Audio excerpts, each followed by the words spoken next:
सरकारी बिजली तकसीमकार कंपनी के नुकसानात में मजीद इजाफा। 9 माह में सालाना बुनियादों पर डिस्कोस के नुकसानात 41 अरब से बढ़ गए हैं। जबकि तफसीलात क्या है, मलिक सईद अबान से जानते हैं। जी मलिक सईद अबान। सरकारी बिजली तकसीमकार कंपनियों के नुकसानात में मजीद इजाफा हुआ है। रवां माली साल के पहले 9 माह में सालाना बुनियादों पर डिस्कोस के नुकसानात 41 अरब रुपए बढ़ गए। जुलाई 2024 से मार्च 2025 में डिस्कोस के नुकसानात 143 अरब रुपए तक पहुंच गए हैं। जराये के मुताबिक गुज़िश्ता माली साल इसी मुद्दत में डिस्कोस के नुकसानात 102 अरब रुपए थे। रवां माली साल के पहले 9 माह में वसूलियों के नुकसानात में बड़ी कमी रिकॉर्ड की गई है।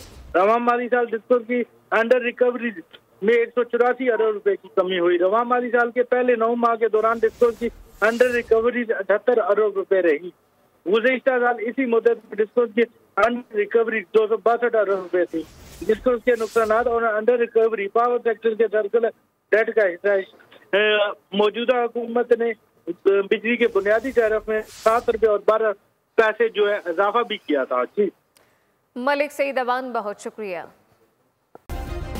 सब्सक्राइब करें और बेल दबाएं ताकि कोई खबर रह न जाए।